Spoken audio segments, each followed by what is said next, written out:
আমি মোহাম্মদ তরিকুল ইসলাম। আমি DCDB cyber crime south হিসাবে কাজ করছি।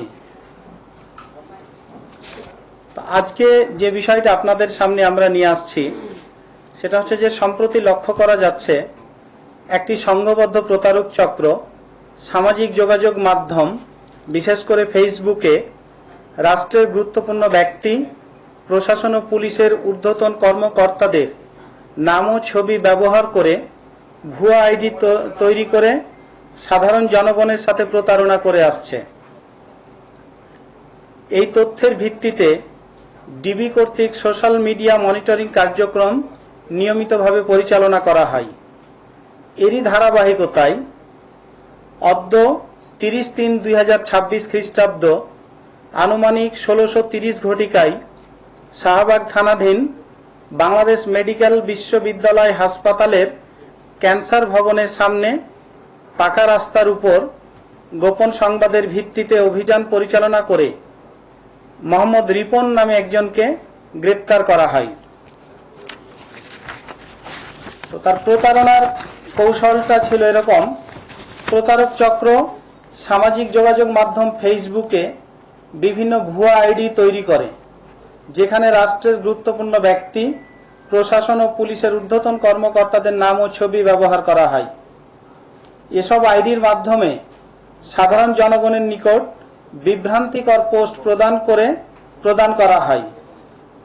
গ্রেপ্তারকৃত আসামি মোহাম্মদ রিপন অজ্ঞাতনামা অন্যান্য সহযোগীদের সহায়তায় দীর্ঘদিন ধরে এ ধরনের প্রতারণামূলক কার্যক্রম পরিচালনা করে আসছিল।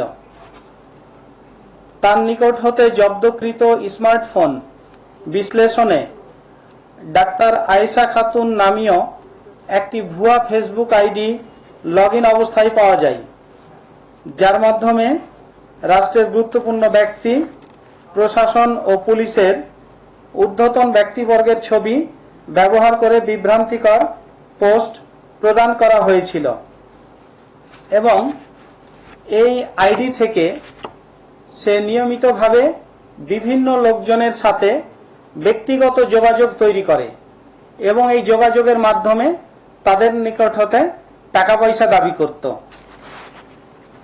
তো এই সংক্রান্তে তাকে গ্রেপ্তার করার সাথে সাথে তার নিকট থেকে আমরা একটা বাটন মোবাইল ফোন এবং একটা স্মার্ট মোবাইল ফোন জব্দ করা হয়েছে। এই আসামিদের বিরুদ্ধে, এই গ্রেপ্তারকৃত আসামি মোহাম্মদ রিপন এবং অজ্ঞাতনামা অন্যান্য আসামিদের বিরুদ্ধে সাইবার সুরক্ষা অধ্যাদেশ 2025-এর 22-2, 27-2 ধারা এবং দণ্ডবিধির 171 ধারা অনুযায়ী শাহবাগ থানায় একটা মামলা রুজু প্রক্রিয়াধীন আছে এবং সেই সাথে জড়িত অন্যান্য আসামিদের শনাক্ত এবং গ্রেপ্তারের কার্যক্রম অব্যাহত রয়েছে। তো এই চলমান ঘটনায় জনসাধারণের জন্য ঢাকা মেট্রোপলিটন পুলিশের পক্ষ থেকে কিছু পরামর্শ রয়েছে। এই পরামর্শগুলো হলো: সামাজিক যোগাযোগ মাধ্যমে যাচাইবিহীন আইডি বা প্রোফাইলের সাথে যোগাযোগ করা থেকে বিরত থাকতে হবে। রাষ্ট্রের গুরুত্বপূর্ণ ব্যক্তিদের নামে কোনো আর্থিক লেনদেনের অনুরোধ পেলে তা যথাযথভাবে যাচাই করতে হবে।